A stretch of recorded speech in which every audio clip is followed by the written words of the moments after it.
उत्पत्ति का ग्रंथ 50वें अध्याय का मनन।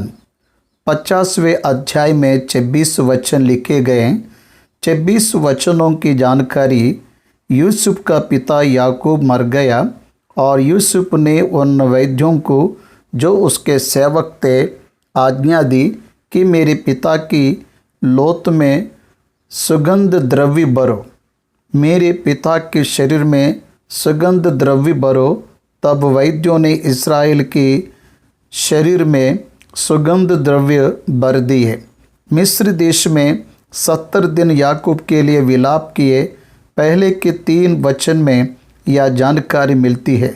चौथे वचन से 12वें वचन तक देखने पर यूसुफ और उसके भाई उसके पिता याकूब को उसके अंतिम इच्छा के कारण कनान देश में ममरे के पास मकपेला गुफा में दफनाने के लिए वे तैयार थे। उसके पिता की अंतिम इच्छा को पूरी करने के लिए यूसुफ फिरौन के लोगों के द्वारा समाचार भेज रहा है। याकूब 147 वर्ष जीवित रहा। याकूब 130 वर्ष में मिस्र आया। याकूब को जब 130 वर्ष आए तब यूसुफ को 39 वर्ष थे। इस तरह जब हम देखते हैं तो यूसुफ 17 वर्ष में मिस्र में आया। यूसुफ के मिस्र आने के 22 वर्ष के बाद याकूब मिस्र आया, इसलिए वह 130 वर्ष में आकर 17 वर्ष कहा दिया। 17 वर्ष का वहाँ जिया। यहाँ 17 वर्ष रहने के बाद वह मर गया। वह अपनी अंतिम इच्छा में कहा, मैं मरने जा रहा हूँ, मुझे मिस्र में मिट्टी मत देना। अब 13वां वचन से देखने पर कनान देश में उसके शव को लेकर जा रहे हैं। वैसे वे रथों पर सवार होकर गए। फिरौन के घर के मुखिया लोग भी उस फ्यूनरल में शामिल हुए। विश्व में सबसे बड़ा फ्यूनरल यही है। एक देश से दूसरे देश बहुत से वाहनों के साथ बहुत से प्रजा, 1000 से ज़्यादा प्रजा वहाँ से निकल कर यात्रा किए। वे उसके पिता को मिट्टी देकर मिस्र लौट गए। 14वें वचन तक यह जानकारी है। अब 15 वचन से 21वां वचन तक यूसुफ के भाई अपने पिता की मौत के बाद यूसुफ हमसे बदला लेने के लिए कुछ करेगा, इस बात पर डर गए। यूसुफ के पैर पड़े। यूसुफ उसे देखकर बहुत दुखी हुआ। दुखी होकर उनसे प्रेम से बात करते हुए, परमेश्वर ने एक विशेष काम से तुमसे पहले मुझे भेजा, हम सब बचे, इसलिए परमेश्वर ने यह कार्य किया। मैं तुम्हारा पालन पोषण करूँगा, मत डरो कहाँ। अब 22वां वचन से जब हम देखते तो यूसुफ के अंतिम 110 वर्ष यूसुफ जीवित रहा। यूसुफ मरने के पहले एक शपथ करवाया, परमेश्वर निश्चय देश से निकल कर उस देश में पहुंचाएगा, तब मेरी हड्डियों को यहाँ से ले जाना, मुझे यहाँ मिट्टी मत देना। इसलिए उसके मरने के बाद उसके शव को एक संदूक में रखा गया। उन हड्डियों को मूसा ने निर्गमन के ग्रंथ 23वां अध्याय में मूसा उन हड्डियों को लेकर बाहर आया। यहोश कनान देश में जाने के बाद शेकेम में यूसुफ के हड्डियों को दफनाया। यहोश 24-32 इस तरह उसने जैसा सोचा वैसे हुआ। मिस्र में उसके शव को सुरक्षित रखने के द्वारा उत्पत्ति का ग्रंथ समाप्त होता है। अब वचन के मनन में जाएंगे। वचन के ध्यान में हम मुख्य बातों को सीखेंगे। तब यूसुफ अपने पिता के मुंह पर गिरकर रोया और उसे चूमा। पिता की मृत्यु पुत्रों को बहुत दुख देता है। इसका व्यक्तिगत रूप से मुझे अनुभव है। मेरे पिताजी 24 अप्रैल 2020 में 2020 में प्रभु के पास गए। मैं बहुत ही दुखी हुआ। उनके मेमोरीज और उनका प्रेजेंट नहीं बोल पाऊंगा। यूसुफ अपने पिता याकूब के मरने पर बहुत रोया। उसके पिता के मुंह पर गिरा और उसे चूमा। यूसुफ ने वैद्यों को, सेवकों को बुलाया। मतलब यूसुफ पावर में है, यूसुफ प्रधानमंत्री है, इसलिए उसके नीचे मिस्र के वैद्य काम कर रहे हैं। उन्हें ऑर्डर दिया। क्या ऑर्डर दिया? उसके पिता के शव को कनान देश में गाड़ना है, इसलिए तब तक वह बॉडी रह सके प्रिजर्व करने के लिए कहा। 70 दिन मिस्र लोग विलाप किए। उसके बाद 30 दिन की यात्रा, इसका मतलब 3 महीने वह डेड बॉडी सड़ना नहीं चाहिए, मतलब एम्बैरमिंग किए। उसके लिए 40 दिन लगे वह डेड बॉडी को प्रिपेयर करने के लिए। इट टुक्स 40 डेज, 40 दिन। आज भी आप मिस्र देश में मम्मी के बारे में सुने होंगे। मम्मी यानी शव है। मैंने अपने आंखों से देखा है। इजिप्ट म्यूजियम में 3500 वर्ष पहले मरे हुए व्यक्तियों के शव दर्शन करने के लिए रखे गए हैं। आज हम साधारण बरियल ग्राउंड देखने से साल में ही सड़ जाते हैं। वैसे सुगंध द्रव्य किस तरह से उन समय में बनाए गए होंगे। अभी अपने को एम्बायरमिंग करके आया, मतलब मरे हुए व्यक्तियों के आंतड़ियाँ निकल कर उसके लिए एक स्पेशल इंजेक्शन देते हैं।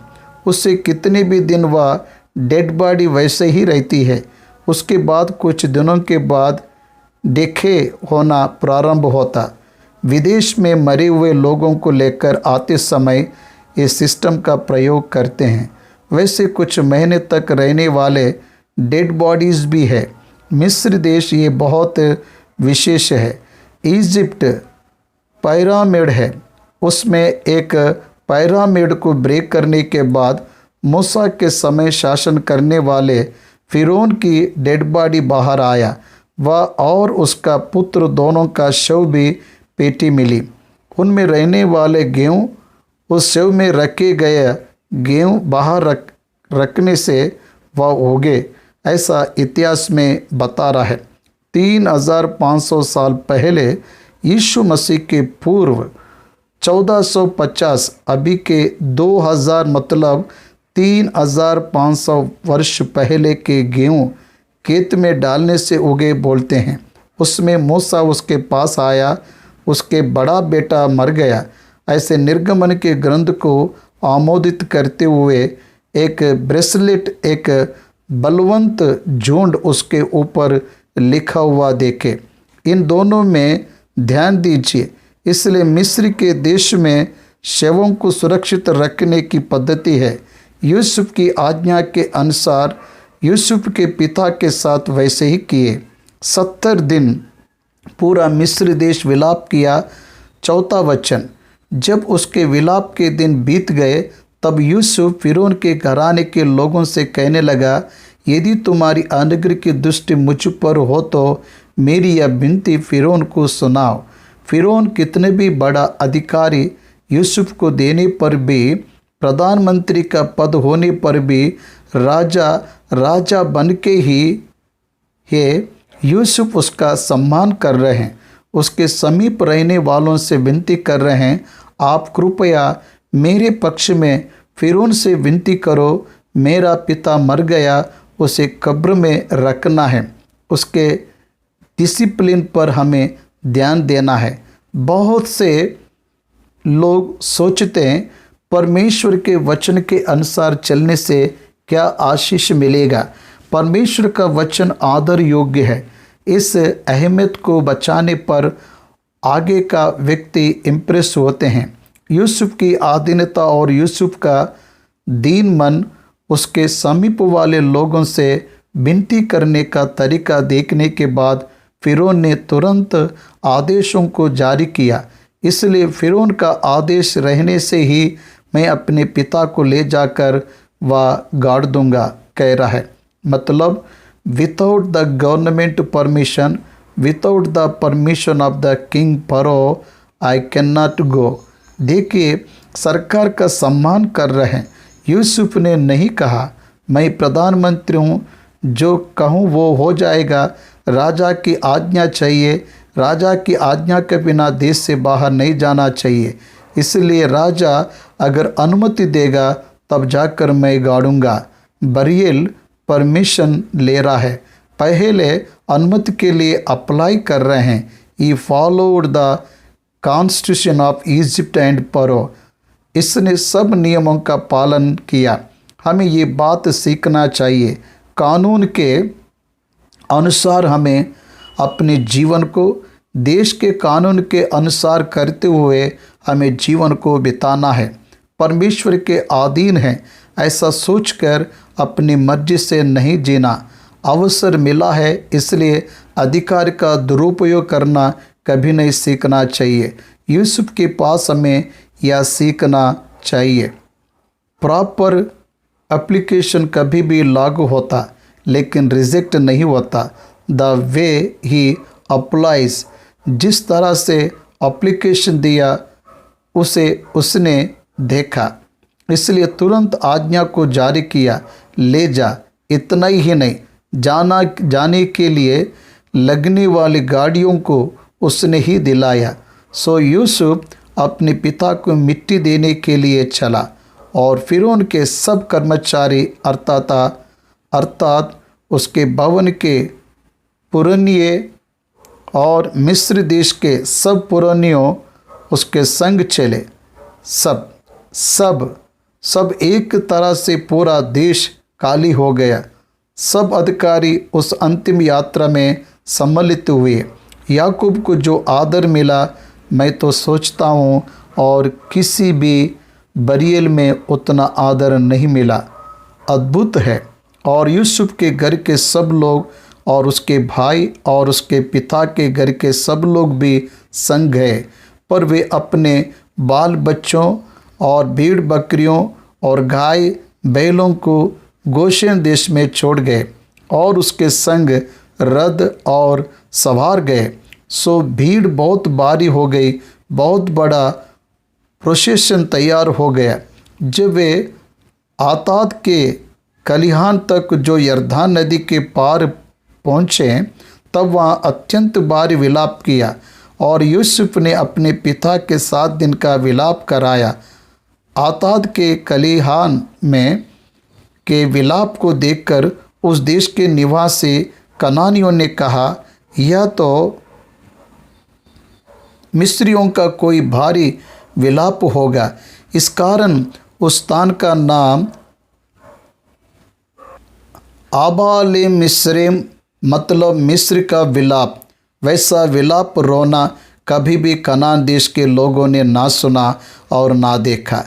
ऐसा वचन में लिखा है, कितना वे याकूब से प्रेम की है, कितना वे याकूब के दूर होने पर रोए।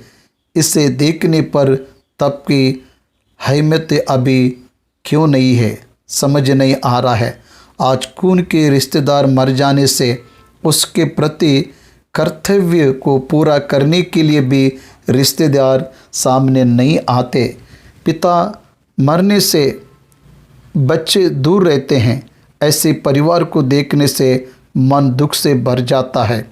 और इस्राएल के पुत्रों ने उससे वही काम किया जिसकी उसने उनको आज्ञा दी थी। अब्राहम के मरने के बाद इसहाक और इस्माइल दोनों आकर कब्र दिए। इसहाक के मरने के बाद याकूब और एसाव दोनों साथ में आकर मिट्टी दिए। याकूब के मरने के बाद यूसुफ और उसके भाइयों ने मिट्टी दिए। देखिए, भाई साथ मिलकर उनके कर्तव्य को पूरा करना इतिहास में दिख रहा है। आज तो भाई लोग माता पिता के शव के सामने झगड़ा करते हैं। यह सोचने वाली बातें हैं। 13वां वचन, अर्थात उन्होंने उसको कनान देश में ले जाकर मकपेला की उस भूमि वाली गुफा में जो ममरे के सामने है मिट्टी दी, जिसको इब्राहिम ने हित्ती एप्रोन के हाथ से इस निमित्त मोल लिया था कि वह कब्रस्तान के लिए उसकी निज भूमि हो। या उत्पत्ति के ग्रंथ में देके या पत्र लिखवा कर लिया।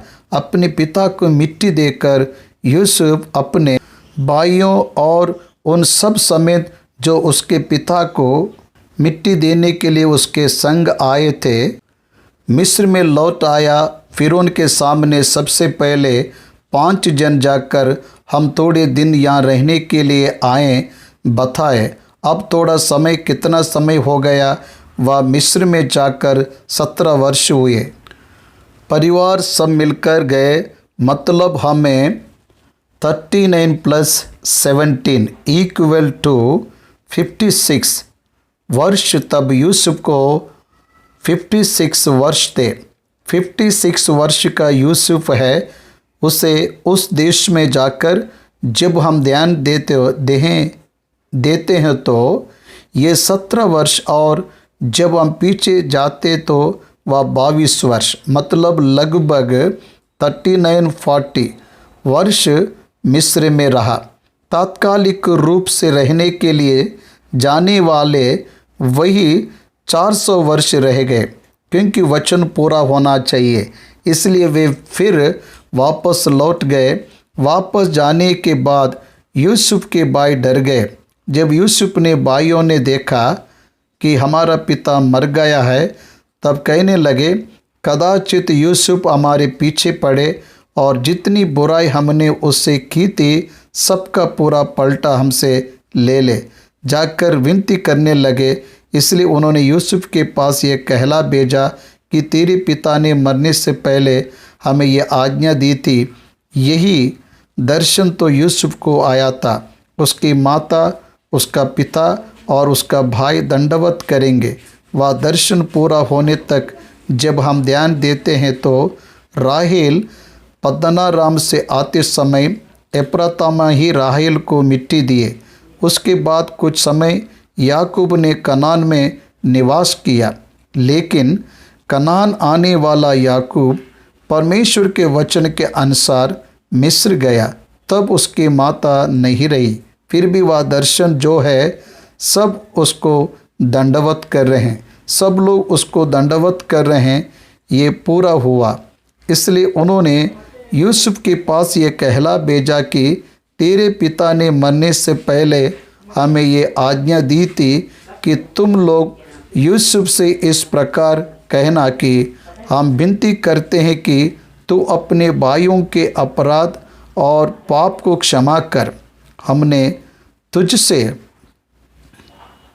बुराई तो की थी, पर अब अपने पिता के परमेश्वर के दासों का अपराध क्षमा कर। तेरे पिता के परमेश्वर के दास है हम। परमेश्वर से लिंक लगाएं, क्योंकि यूसुफ परमेश्वर से डरता था। यूसुफ जो स्थिति में है उसका कारण परमेश्वर है। यूसुफ जानता था, इसलिए लोग कह रहे हैं तेरे पिता के परमेश्वर के दास हम हैं। देख रहे हो क्या?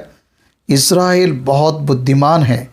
वे ही नहीं, अभी भी वे जाति बुद्धिमान जाति है। मेरा पिता आपका दास ऐसे बताएं। उसी तरह से मेरे पिता के परमेश्वर के दास हम हैं ऐसे बता रहे हैं। ध्यान दीजिए कितने अद्भुत रीति से बात कर रहे हैं। इसलिए पिता ने हमारे अपराधों को क्षमा करने के लिए कहा। अब क्या कह सकता है यूसुफ? अब कुछ नहीं बोल सकता। पिता के उपस्थिति में ये बात आई है। यूसुफ जान गया, वे अगर सच बताए हुए होंगे तो याकूब के अंतिम दिनों में याकूब के साथ हमारी परिस्थिति क्या होगी, ऐसे विचार किए होंगे, ऐसा लग रहा है।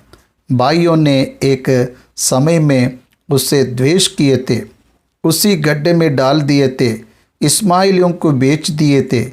इसके दुख का कारण भाई बने। वैसे लोग क्षमा करने के लिए कहे तो उसने तुरंत क्षमा किया।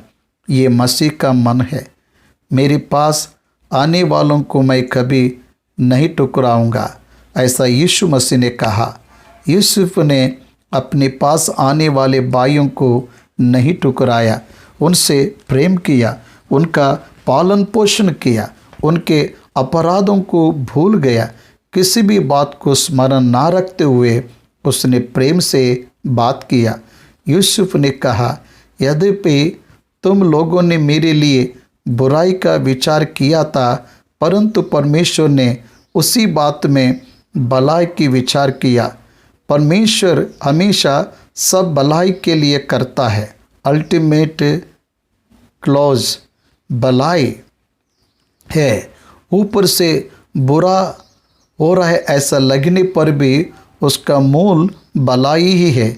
इसलिए परमेश्वर ने भलाई के लिए ये सब होने दिया। तुमने जो भी किया उससे मत डरो, परमेश्वर ने उसे भलाई किया है। और उस तरह गड्ढे में ना डालने से, ना बेचने से प्रधानमंत्री बनता था क्या? केवल पिता के झुंड को चराते हुए कनान में रहता था। वैसे समय में उसका पाया हुआ आदर, उसका राज्याधिकार कितना महान है। इसलिए दूसरों के द्वारा की गई बुराई के बारे में हमें सोचना नहीं चाहिए। इस बुराई को परमेश्वर आदर और ऊंचाई में बदलता है। इसलिए यूसुफ ने उन्हें क्षमा किया। मत डरो ऐसा कहते हुए उन्हें याव दे रहा है।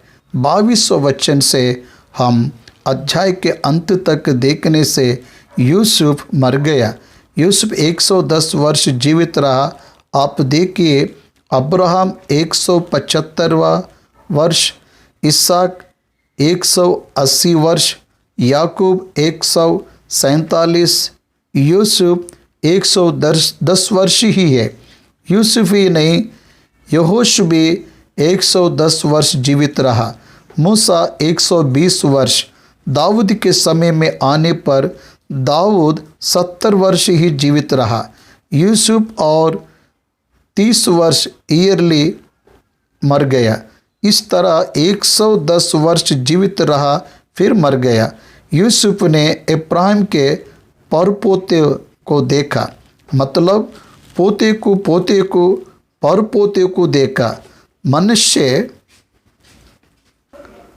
मतलब पोते को परिपोते को देखा। मनुष्य के पोते जो माकीर के पुत्र थे वे उत्पन्न हुए और यूसुफ ने उन्हें गोद में लिया। यूसुफ ने अपने भाइयों से कहा, मैं तो मरने पर हूँ। भाई तब तक जीवित थे। यूसुफ के भाई जीवित थे, उनसे बात कर रहे हैं। यही बात याकूब ने भी बताया, मैं मरने जा रहा हूँ। वह बात बताने के बाद मर गया। इस संदर्भ में मेरे पिता के मृत्यु को स्मरण किया। वह थोड़ी देर में मरने वाले ही थे। तब सब परिवार के सम्मुख स्पष्ट रूप से बताए, मैं मरने जा रहा हूँ। परमेश्वर के बच्चे प्रिपेयर डेथ, वे तैयार होकर मरने जाते हैं। वे मौत का तैयार के साथ सामना करते। ये उनकी विशेषता है। भौतिक मौत उन्हें कभी भी दुखी नहीं करता है। वे परमेश्वर की उपस्थिति में ही कि नहीं, इस बात पर ही उनकी दृष्टि रहता है। लेकिन भौतिक मौत से विश्वासी कभी नहीं मरता, परंतु परमेश्वर निश्चय तुम्हारी सुधि लेगा और तुम्हें इस देश से निकाल कर उस देश में पहुंचा देगा जिसके देने की उसने इब्राहिम, इसहाक और याकूब से शपथ खाई थी। फिर यूसुफ ने इस्राएल से ये कहकर कि परमेश्वर निश्चय तुम्हारी सुधि लेगा, उनको इस विषय की शपथ खिलाई कि हम तेरी हड्डियों को वहाँ से उस देश में ले जाएंगे। निदान यूसुफ 110 वर्ष का होकर मर गया और उसकी लोथ में सुगंध द्रव्य भरे गए हैं। उसके शरीर में सुगंध द्रव्य भरे गए और वह लोथ मिस्र में एक संदूक में रखी गई। उसकी आखिरी इच्छा के अनुसार उसे दफनाए नहीं, उसे एक संदूक में रखे। हमने मिस्र देश में म्यूजियम में शव की पेटी को देखे। उस शव पेटी के ऊपर भी मरने वालों के मुख चित्र को छेदते, क्योंकि वह फिर से उठकर उनका मुंह देखेंगे। रिसरेक्शन के प्रति उनका विश्वास है। उसमें रखे जाने वाले फिर जीवित होंगे, ऐसा वे विश्वास करते हैं। वे शरीर मिट्टी में मिलने से कैसा आएगा, इसलिए वह बॉडी उस पेटी में रहने से पुनरुत्थान में उठकर अपने मुंह को देखेंगे। इस उद्देश्य रखते हैं। ऐसे मिस्र में लिखा है, भाइयों और बहनों, एक संदूक में रखे। निर्गमन ग्रंथ 13वां अध्याय में मूसा जब कनान जा रहा था तब उसके हड्डियों को लेकर आया। उसके बाद उन हड्डियों को यहोशू ने शेकेम में लाकर मिट्टी दिया। इसका यहोशू ग्रंथ 24वां अध्याय 32 में गवाही देता है। उसके विश्वास की दशा में अंतिम स्थिति में यीशु बात करते हुए कहा, हम कनान में आएंगे, इसलिए उन हड्डियों को कनान ले जाओ। क्या याद दिला रहा है? Resurrection is the theme of Bible, hope of the believer. विश्वासी पुनरुत्थान होने के विश्वास से जीता है। इसलिए पहला थिस्सलुनीयों 4:13 से 18 तक में पौलुस ने बताया, इन बातों से एक में को सांत्वना दो, प्रभु यीशु मसीह मृतकों में से जी उठा, ये हम विश्वास करते हैं, तो उसी प्रकार यीशु मसीह में मरने वाले पहले जी उठेंगे। हम जीवित बादलों पर उनसे मिलेंगे, प्रभु के पास जाएंगे, प्रभु फिर वापस आएगा और हम फिर वापस पृथ्वी पर आएंगे। ये आशा है। मृतक का पुनरुत्थान ही विचित्र है। मसीह और दूसरे धर्म में अंतर यही है। कलीसिया प्रभु के आगमन में मध्याकाश में आने के बाद उठाई जाएगी, महिमा के देह के साथ परमेश्वर के सम्मुख रहेंगे। यूहन्ना के सुसमाचार 5:24 में एक समय आएगा, मृतक लोग मनुष्य के पुत्र के स्वर को सुनेंगे। वह आने वाला है, बता रहे हैं। दानियल ग्रंथ 22:3 में कब्र खुल जाएंगे कह रहा है। क्या होगा? जीवन के पुनरुत्थान के लिए मृतक कब्र से बाहर आएंगे कहा। न्याय पुनरुत्थान के लिए मृतक बाहर आएंगे कहा है। मरने वाला हर एक फिर से जी उठकर न्याय के लिए खड़ा रहेगा, ऐसा दानियल का ग्रंथ बताता है। इसलिए यूसुफ की आशा पुनरुत्थान है। उस पुनरुत्थान की आशा से वे जिए। हमने 50वां अध्याय समाप्त किए हैं। यूसुफ 110 वर्ष का होकर मर गया और उसकी शरीर में सुगंध द्रव्य भरे गए और वह लोथ मिस्र में एक संदूक में रखी गई।